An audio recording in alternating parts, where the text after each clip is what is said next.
할렐루야. 오늘은 세셈 오케스트라 때문에 박수 한번 더 쳐야 되겠습니다. 감사합니다.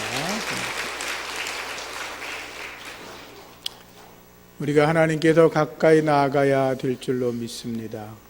주님께 더 가까이 나아가기 위해서 게으름에서 벗어나야 되고 거짓에서 벗어나야 된다라고 두 주간 말씀을 드렸습니다. 오늘은 하나님께 더 가까이 나아가기 위해서 모든 탐욕을 물리쳐라, 탐심에서 벗어나라 라는 말씀을 나누려고 합니다. 세계에서 가장 부자였던 록펠러에게 기자가 물었다고 합니다. 당신이 세계에서 최고의 부자가 되셨는데 지금 가지고 있는 재산에 대해서 만족하십니까? 라고 물었습니다. 그랬더니 록펠러가 천만의 말씀이라고 대답을 했답니다. 그럼 얼마나 더 많이 가지면 되겠습니까? 라고 되물었더니 조금만 더 라고 대답을 했답니다. 세계 최고의 부자도 조금만 더 갖고 싶어 하는 것이 인간의 욕망인 것 같습니다. 어느 날 큰 부자가 엄청난 농장을 가지고 있는데 거기에 일하는 가난한 농부와 더불어 이야기를 하게 되었습니다. 가난한 농부가 부러워서 말합니다. 주인님은 이 엄청나게 넓은 땅을 가지고 있으니 얼마나 좋겠습니까? 근데 부자가 무슨 생각이 들었는지 이렇게 말했습니다. 땅을 갖고 싶어요? 예. 그럼 아침 일찍부터 해질녘까지 당신이 밟고 돌아오는 땅을 내가 전부 다 주겠다고 이야기를 했습니다. 가난한 농부가 그 말을 듣고 흥분했습니다. 아니 이게 진짜야? 밤에 잠을 잘 수가 없었습니다. 꼬박 날을 새고서 새벽에 아주 밥을 급하게 먹었습니다. 든든히 먹고 주인을 찾아갔습니다. 그리고 아침부터 뛰기 시작했습니다. 열심히 뛰었습니다. 점심도 굶었습니다. 해질녘까지 돌아오라고 하니까 그 반환점까지 못 따라오면 끝나니까 아주 열심히 뛰었습니다. 다 돌아온 뒤에 주인에게 말했습니다. 주인님, 이제 여기까지 이만큼이 제 땅입니다. 그러고 나서 불행하게도 농부는 너무나 지친 나머지 그 자리에서 죽고 말았습니다. 톨스토이의 이야기에 나오는 것입니다. 농부가 죽었으니 장례를 치르는 사람들이 그를 장례를 치러주면서 이렇게 이야기했습니다. 이 사람에게 필요한 땅은 반평의 땅밖에 되지 않았네 라고 이야기를 했습니다. 세상을 떠나고 나면 사람들은 한 평의 땅이 충분합니다. 아니 요즘은 다 화장을 하니까 납골당에 모시니까 그저 한 줌의 재로 돌아가는 것일 뿐입니다. 그런데도 저를 비롯한 모든 사람들은 더 많은 것을 얻으려고 더 이렇게 욕망을 향하여 끊임없이 달려갑니다. 골로새서 3장 5절 말씀에 그러므로 땅에 있는 지체를 죽이라. 음란과 부정과 사욕과 악한 정욕과 탐심이니 탐심은 우상 숭배라고 하였습니다. 하나님께서 제일 싫어하시는 것이 우상 숭배 아닙니까? 그런데 우리 안에 가득한 탐심이 자리 잡고 있는 것은 곧 우상 숭배라고 말씀하고 있는 것입니다. 탐심은 우리를 우상 숭배로 끌고 가고 있습니다. 그래서 우리가 탐심을 경계하고 탐심을 몰아내서 하나님께로 한 걸음씩 더 가까이 나아가야 될 것입니다. 탐욕은 꺾을 수 없는 원수라고도 이야기합니다. 이 탐욕을 인간의 의지로 꺾는다는 것은 그렇게 힘들다는 것이죠. 그런데 그 탐욕의 근원이 돈에 있기 때문이라고 말들을 합니다. 돈을 사랑하는 것이 일만하게 뿌리라고 하지 않았습니까? 돈을 탐내는 자들은 미혹을 받아서 믿음에서 떠나 많은 근심으로 자기를 찔렀다라고 디모데서에 기록하고 있습니다. 돈이 사람을 탐욕에 빠지게 하고 그 탐욕에 빠져서 헤어나오지 못하면 그것이 죄가 되고 타락하게 된다라고 하는 것이죠. 그래서 카네기라고 하는 사람은 세상의 돈이라는 우상보다 사람을 더 타락시키는 것이 없다라고 이야기를 했습니다. 우리는 돈과 밀접한 삶을 살아가고 있습니다. 돈 없이 살아갈 사람은 우리 중에 아무도 없습니다. 하나님의 일을 하려고 해도 돈이 필요합니다. 그런데 그 돈들이 하나님의 일을 위해서 유익하게 쓰여지면 좋은데 그렇지 않을 때 문제가 되는 거죠. 우리가 사는 세상에 보면 정치 지도자들의 부정부패 다 돈과 관련이 되어 있습니다. 권모술수, 중상모략, 거짓말, 폭로, 음해 이렇게 도배되어지는 거의 모든 뉴스에서 그 속에는 인간의 탐욕이 자리 잡고 있습니다. 탐욕이라고 하는 것은 더 가지려고 하는 욕심이란 말입니다. 악한 소유, 불법적으로 취하는 것 이런 것을 탐욕이라고 말합니다. 어거스틴은 그러한 탐심에 대해서 뭐라고 말했냐 하면 이미 가지고 있는 것이 충분한데도 더 가지려고 하는 욕심이라고 하였습니다. 하나님이 내게 주신 것만으로도 만족하고 살아야 되는데 그것이 부족하다고 여겨지면서 더 많은 것을 더 악한 방법으로 더 부당한 방법으로 많은 것을 취하려고 하는 것이 바로 탐심이다, 탐욕이다, 죄다 라고 말하고 있는 것입니다. 성경은 탐심을 악의 근원이라고 말합니다. 욕심이 잉태한 즉 죄를 낳고 죄가 장성한 즉 사망을 낳는다라고 하지 않았습니까? 내 이웃의 집을 탐내지 마라. 내 이웃의 아내나 그들의 여종이나 그들의 소나 낙이나 물은 내 이웃의 소유를 탐내지 말라고 십계명도 말씀하고 있지 않습니까? 탐심이, 탐욕이 문제라고 하는 것이죠. 그런데 인간의 마음속에 이 탐욕과 탐심이 자꾸 가득해지면 십계명의 말씀도 지킬 수가 없습니다. 탐심은 우상숭배라고 말하지 않았습니까? 하나님 외에 다른 신을 섬기면 안 된다고 하나님이 분명히 말씀했는데 그 계명을 어기게 되는 것입니다. 하나님을 망령되이 여기지 말라 했는데 탐욕이 가득하면 하나님을 망령되게 할 수밖에 없으니 죄를 짓는 것입니다. 하나님 앞에서 우상을 섬기는 마음이 탐심이라고 했으니 내 앞에 새긴 우상을 만들지 말라고 하는 첫 번째, 두 번째, 세 번째 계명을 다 지킬 수 없는 것입니다. 탐심이 가득하면 주일도 나가서 장사를 해야 됩니다. 가게 문을 열어야 됩니다. 돈을 벌기 위해서 사람들을 만나야 됩니다. 그러다 보니 네 번째 안식일을 기억하여 지키라는 말씀도 어기게 되는 것입니다. 탐심이 가득하면 부모님도 공경할 수 없습니다. 이스라엘 백성들은 부모님을 돈을 써서 공경하기 싫어가지고 어떤 편법을 썼냐 하면 고르반이라는 제도를 만들어 두었습니다.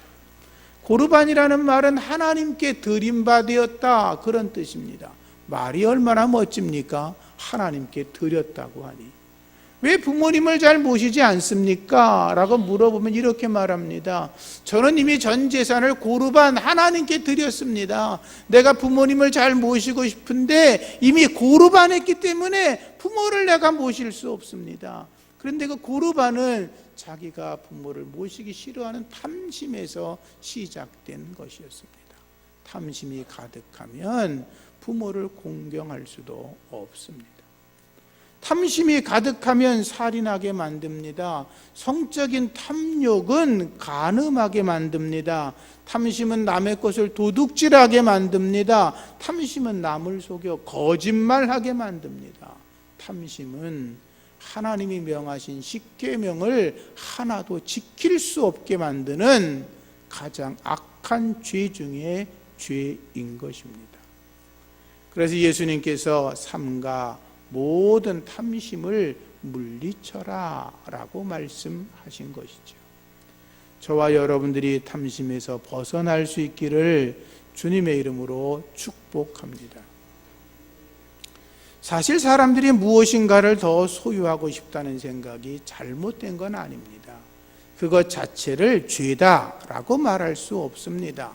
지금보다 조금 더 돈을 벌고 싶고, 지금보다 조금 더 나은 환경을 만들고 싶고, 지금보다 좀 더 풍요롭게 살고 싶은 거, 이것을 죄라 말할 수 없습니다. 하나님이 내게 허락하신 것들을 내가 가지고 주를 위해 살아가면서 지혜롭게 돈을 관리하면서 더 넉넉한 인생을 살아가려고 노력하는 것을 죄라고 말할 수 없다는 것입니다. 또 조금 더 열심히 살아보자, 조금 더 잘 살자라고 하는 것은 사람들을 움직여내는 동력이 되고 에너지가 되고 또 긍정적인 요소들로 작용하기 때문에 그것은 사실 좋은 것입니다. 그런데 문제는 지나치면 문제가 된다라고 하는 것입니다. 욕심이 지나쳐서 탐심이 되면 욕망의 노예가 되고, 욕망의 노예에서 빠져나오지 못하면 스스로가 파멸하게 된다라고 하는 것입니다. 우리가 쉽게 생활에서 느끼지 않습니까? 자동차가 정속 주행을 하지 않고 과속을 하면 사고 당하기가 쉽습니다. 어떤 기계 엔진을 돌릴 때 너무 심하게 돌려서 과부하가 걸리면 엔진이 타버립니다. 자동차에 물건을 너무나 많이 실으면 사고 위험이 높아집니다. 사람들이 어떤 일을 해도 너무 쉬지 않고 지나치게 일을 하면 과로로 쓰러집니다. 운동도 너무 과하게 하면 오히려 건강을 해칩니다. 술을 마시는 분이 과하게 술을 마시면 건강도 해치지만 사람들에게 무슨 망신을 당할는지 알 수 없습니다. 누구를 칭찬할 때도 너무 과하게 과찬하면 아부성으로 들릴 수도 있고, 또는 칭찬받는 사람이 자기도 모르게 교만해질 수도 있습니다. 주어진 돈을 마음대로 과소비하면 그 사람은 얼마 있지 않아 알거지가 될 것입니다. 요즘은 사람들이 휴대전화를 이렇게 보고서 길도 걷지 않습니까? 얼마 전 뉴스 보니까 이렇게 보고 쳐다가다가 강에 빠졌다는 기사도 읽어보았습니다. 과하면 문제가 생기는 것입니다. 성경을 보면 소돔과 고모라성의 사람들은 성욕을 탐하다가 망했습니다. 한 남자와 한 여자가 정상적인 결혼을 해서 건강한 성생활을 해야 되는데 이들은 한 남자 한 여자로 만족하지 못했습니다. 여러 남자 여러 여자가 섞여 그 짓을 하는데도 그것도 부족해서 동성애를 하며 악한 행위를 했습니다. 하나님이 망하게 만들지 않았습니까? 아브라함의 기도로 그 소돔과 고모라 성에서 살아난 롯과 그의 가족들이 있었는데 롯의 처는 그러지 못했습니다. 천사가 뒤를 돌아보지 말라고 했는데 이 롯이 무슨 영문인지 모르지만 궁금하기도 했고 자기 집에 두고 나왔던 재산들이 너무나 아까웠던 것입니다. 뒤를 돌아보다가 소금 기둥이 되고 말았지요. 우리의 생명은 소유에 넉넉한 데 있지 않다, 우리 주님이 말씀하셨습니다. 지난주에도 말씀을 드렸지만 아간은 탐욕에 빠져서 신할산 외투 한 벌과 200세겔의 은과 50중량의 금덩어리를 훔쳤습니다. 훔치고 숨겨두었을 때 얼마나 좋았겠습니까? 나도 이제 부자가 되었다라고 생각을 했겠지만 결국 그와 그의 가족과 자녀들과 그가 훔친 것과 그의 모든 재산이 아골골짜기에 던져지고 돌에 맞아 그들은 죽게 되었습니다. 게하시가 돈에 대한 탐욕을 부리면서 나아만 장군에게 달려가서 은을 얻지 않습니까? 은을 2달란트 얻고 옷을 2벌이나 얻어서 그는 갑자기 벼락부자가 되었지만 그는 결국 나아만의 문둥병이 자기에게 임해서 고통을 당할 수밖에 없었습니다. 다윗이 탐욕에 빠졌다가 밧세바와 간음하지 않습니까? 그 죄를 또 숨기려고 계략을 가지고 애를 쓰다가 우리아 장군을 죽이지 않습니까?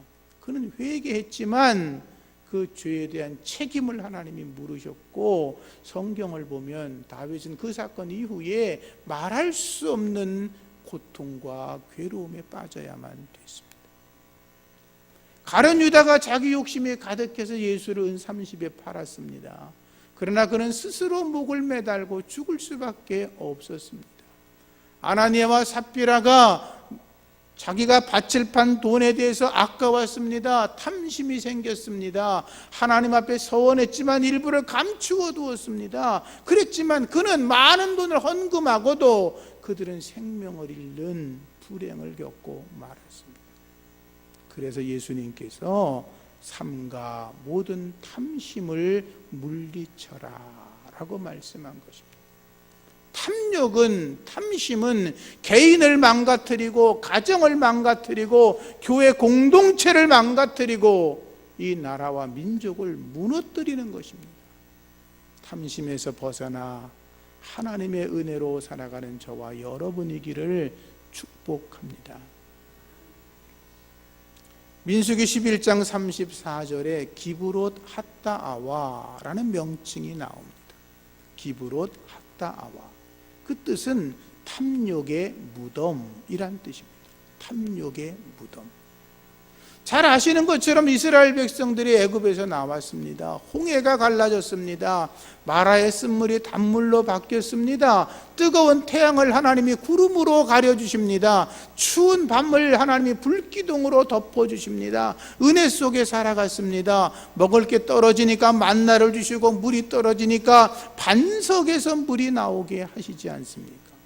기적을 이루어냈습니다. 그런데 성경을 보면 그들이 하나님께서 그러한 엄청난 기사와 이적을 행했는데도 놀랍게도 하나님께 감사했더라, 그런 단어가 나오지 않습니다. 그들은 끊임없이 불평했습니다. 광야를 지나는 동안에 옷도 헤어지지 않고 신발도 헤어지지 않았다고 했으니까 그들은 기적 같은 삶을 살았다는 거죠. 그런데 그들이 불평합니다.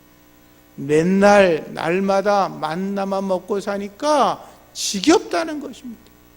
이젠 질렸다는 것입니다. 먹기 싫다는 것입니다. 신물 났다는 것입니다. 그들이 만나를 처음에 발견했을 때 만나를 보고 뭐라고 표현이 되어 있냐면, 만나는 가시와도 같고 모양이 진주처럼 생겼다. 진주가 얼마나 영롱하고 아름답습니까?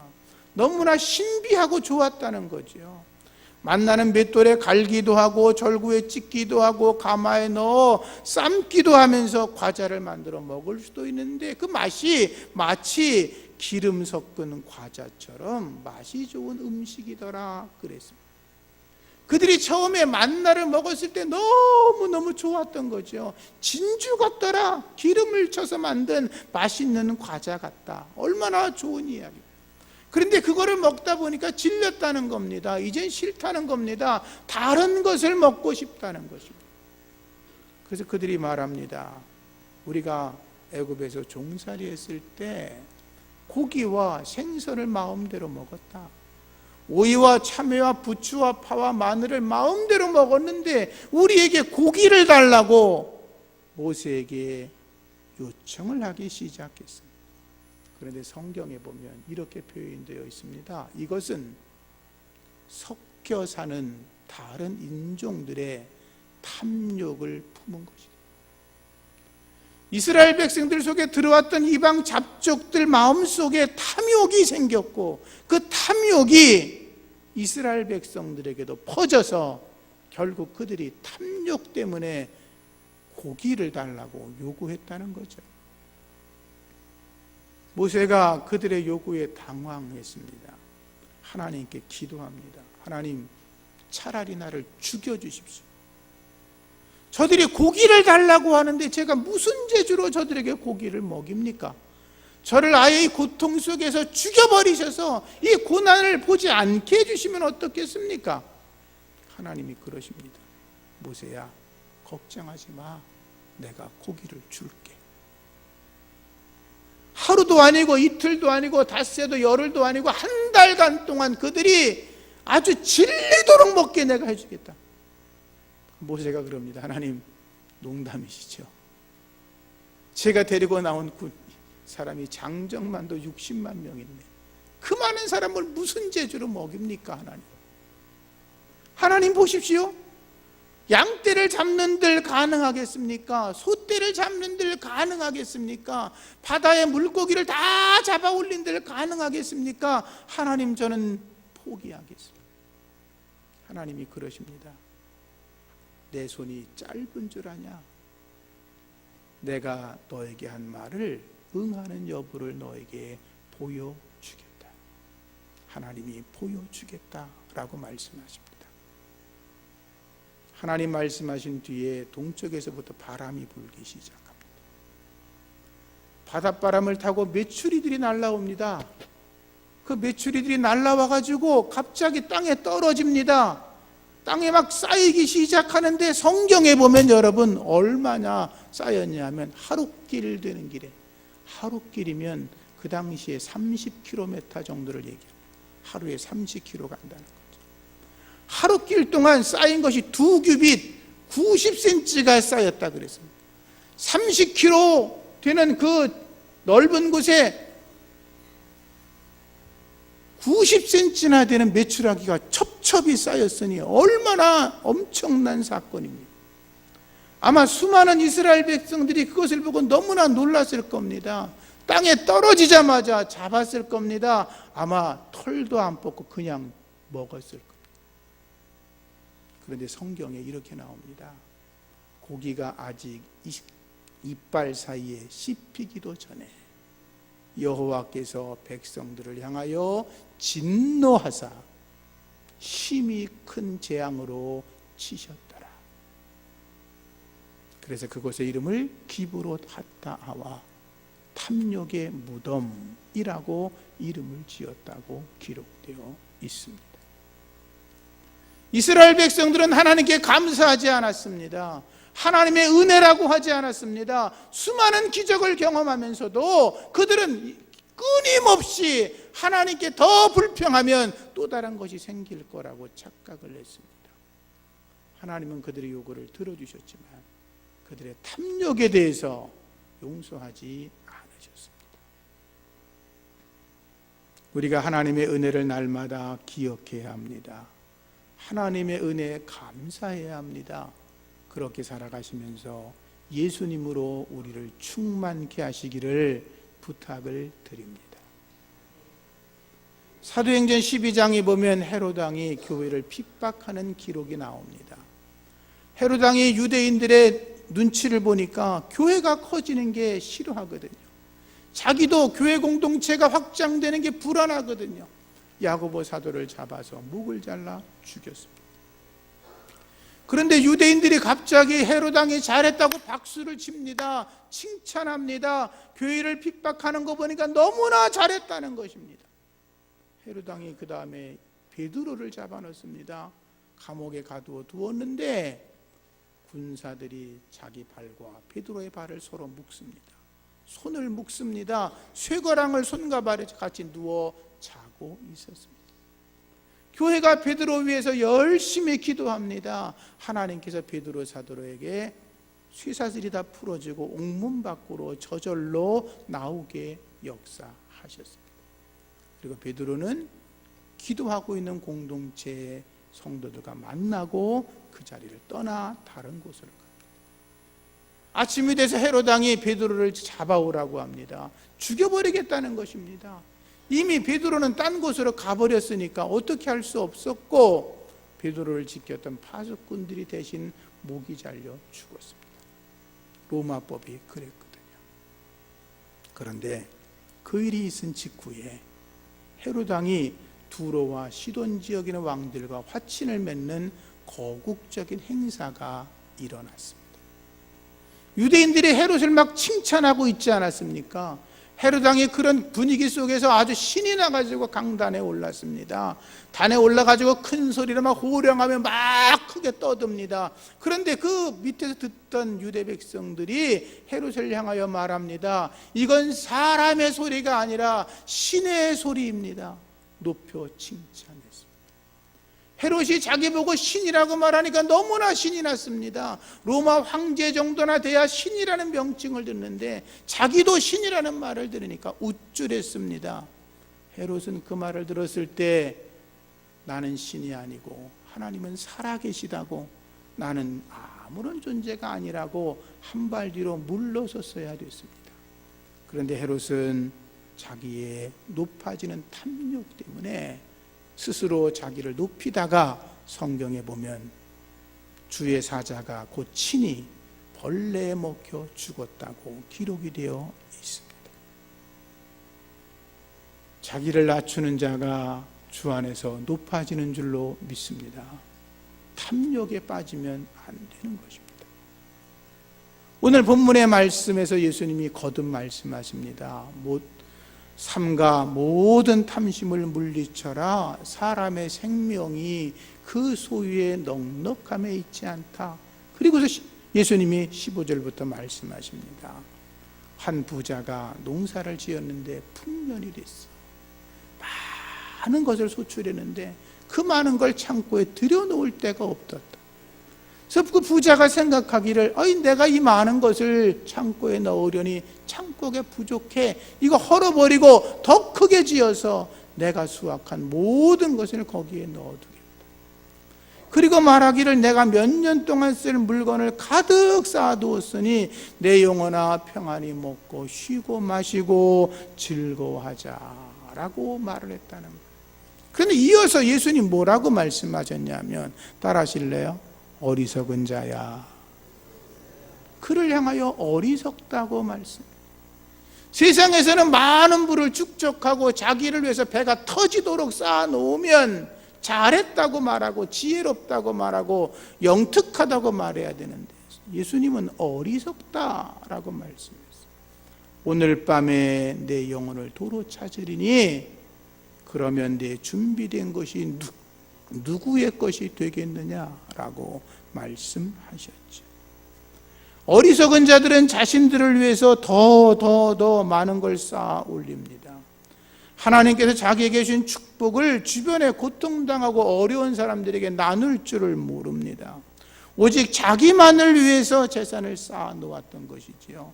자기 것을 자기가 쌓아 놓는데 뭐가 문제입니까? 내가 열심히 땀 흘려, 내가 돈 벌어, 내가 이렇게 엄청나게 쌓아두었는데 뭐가 문제란 말입니까? 그런데 예수님은 자기를 위하여 재물을 쌓아두고 하나님께 대하여 부요하지 못한 자가 이와 같다라고 말씀하셨습니다. 하나님께 받은 것을 하나님의 나라 위해서 쓰지 못했다는 거죠. 하나님께 대하여 부여하지 못했다는 거죠. 우리가 그렇게 말하죠. 아이들한테 저도 어렸을 때 그렇게 들었습니다. 이놈아, 공부해서 남 주냐? 열심히 공부해. 돈 벌어서 남 주냐? 열심히 벌어야지. 젊었을 때부터. 근데 여러분, 교회는 그렇게 말하면 안 됩니다. 예수님은 그렇게 말씀하는 게 아닙니다. 너 돈 버냐? 열심히 벌어서 가난한 사람들, 고통당하는 사람들 써라. 열심히 공부해라. 그리고 내가 그것을 가지고 열심히 공부해서 하나님을 위해서 이 사회와 그리고 지역 사람들과 고통당하는 사람들을 위해서 내가 배운 지식을 쓰라고 주님이 말씀하시는 거예요. 그 은혜로 살아가야 하나님의 기쁨이 되는 줄로 믿습니다. 예수님께서 말씀하신 것처럼 탐욕에서 벗어나는 저와 여러분이기를 소망합니다. 그러려면 첫째, 자족하기를 배워야 합니다. 바울 사도가 로마 감옥에 갇혀 있을 때 빌립보 성도들에게 편지를 쓰지요. 내가 궁핍함으로 말하는 게 아니라 어떤 형편에 처해 있든지 내가 자족하기를 배웠다 그랬어요. 사도 바울이 감옥에 있으면서 내가 지금 만족한다 라고 말을 한 거예요. 우리들 생각으로는 이해가 잘 안 되지요. 아니, 감옥에 있는데 뭐가 감사해요? 감옥에 있는데 뭐가 자족해요? 그게 뭐가 만족해요? 그런데 바울은 내가 자족한 비결을 배웠다. 내가 궁핍하기도 하고 내가 잘 먹어본 적도 있고 내가 굶주려 본 적도 있지만 내가 그런 걸 경험하면서 자족하는 비결을 배웠다. 바울이 그렇게 말하죠. 바울이 사실 당대의 가장 큰 사도 중에 사도 아니었습니까? 아마 때로 어떨 때는 상상도 못했던 아주 엄청난 대접을 받아본 때도 있었을 겁니다.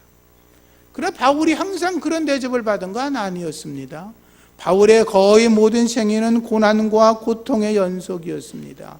유대인들에게 40이 하나 감한매를 5번이나 맞았고 3번은 태장으로 맞아서 죽을 고비를 넘기고 돌에 맞아 죽을 고비도 넘겼고 배를 타고 가다가 3번이나 파선당해 죽을 뻔했고 잠도 못 자고 굶주리고 목마르고 춥고 헐벗은 일을 경험했다고 바울이 말했습니다. 그러면서도 바울은 내가 자족하는 일체의 비결을 배웠다라고 했습니다. 왜 그렇습니까? 그것은 바울 안에 예수가 충만했기 때문이었습니다. 바울의 심령 속에 예수님이 가득했던 겁니다. 자기의 개인적으로 생각하면 얼마나 많은 걸 잃어버렸습니까? 세상적으로 보면 바보 같은 짓을 하고 있는 거 아닙니까? 근데 바울이 그 어려움 고통 속에서 자족할 수 있었던 것은 그의 마음 속에 예수님이 충만했기 때문인 것입니다. 예수를 위해 살고 예수를 위해 죽겠다. 주님이 지금 내게 베푸신 것만으로도 은혜가 족하다. 나의 나 된 것이 하나님의 은혜라고 바울이 고백했기 때문에 그 모든 어려움들을 자족함으로 이겨낸 줄로 믿습니다. 바울이라고 더 갖고 싶지 않았겠습니까? 바울이라고 더 얻고 싶지 않았겠습니까? 그러나 그에게는 자족함의 은혜가 있었다라고 하는 거죠. 그래서 우리도 바울처럼 자기를 비우고 예수님으로 가득 채우는 훈련을 끊임없이 해야 됩니다. 그렇지 않으면 우리의 신앙이 전진할 수 없습니다. 다윗이 죄 가운데 빠지기 전에 사울왕에게 쫓겨당하지 않았습니까? 다윗이 사울에게 도망다니던 날이 하루 이틀이 아니었습니다. 한두 달이 아니었습니다. 1년, 2년이 아니었습니다. 무려 10년 이상을 도망다닙니다. 저나 여러분들이 10년 이상을 망했다면, 10년 이상 누구에게 쫓겨다닌다면, 그 10년 동안 불안하게 산다면 아마 우리들 중에 저를 비롯해서 많은 사람들이 하나님이 어디 있어? 라고 말할 겁니다. 그런데 여러분 시편을 읽어보십시오. 다윗은 하나님 앞에 불평하지 않습니다. 자기의 고통과 고난과 어려움을 하나님께 고백하는 건 사실이지만 결국 그는 여호와 하나님 한 분으로 만족하겠습니다. 하나님을 찬송합니다. 하나님이 내 편 되십니다. 고백합니다. 나의 힘이 되신 여호와여, 내가 주님을 사랑합니다. 찬송하며 주님 앞에 나아갔습니다. 그래서 그가 그의 모든 고난의 시간들을 감사함으로 이겨낼 수가 있었던 거죠. 하박국 선지자 이야기도 잘 아시지 않습니까? 하박국 선지는 나라가 망한다는 거 알고 있었습니다. 더 이상 이 나라에 소망이 없다는 거 알고 있었습니다. 하나님이 그 나라를 망하게 한다는 게 너무나 가슴이 아파서 하나님께 눈물로 기도합니다. 결국 그의 고백이 무엇입니까? 하나님, 무화과 나무가 무성하지 못하고 포도나무에 열매가 없어도 감람나무에 소출이 없어도 논밭에 식물이 없어도 그리고 우리의 양떼가 없고 외양간에 송아지가 없어도 나는 여호와 한 분만으로 만족하겠습니다. 나의 구원의 하나님으로 만족하겠다. 그게 하박국의 기도 아닙니다. 장차 하나님께 때가 되면 그 나라를 회복시켜 줄 거라고 물론 믿었지요. 그런데 지금 자기의 상황 속에 아무것도 없을지라도 내가 여호와 한 분만으로 만족하겠습니다 라는 고백이 하박국 선지자의 고백이었다는 거죠. 하나님은 우리가 그렇게 살아가기를 원하고 계십니다.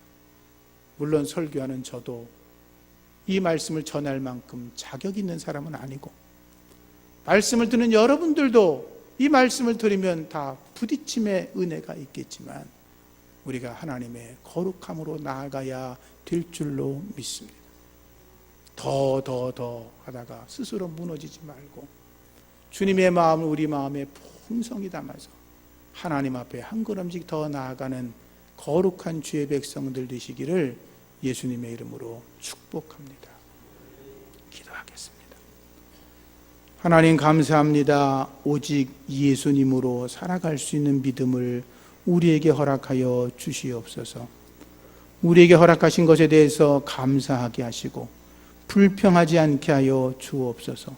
감사로 나아가게 하시고 자족함으로 나아가게 하시고 하나님께서 우리에게 베푸시는 것들마다 하나님의 은혜입니다 고백하며 더 하나님 앞에 영광된 인생을 살아갈 수 있도록 주여 도와 주시옵소서. 예수님 이름으로 기도합니다. 아멘. 우리 찬송가 206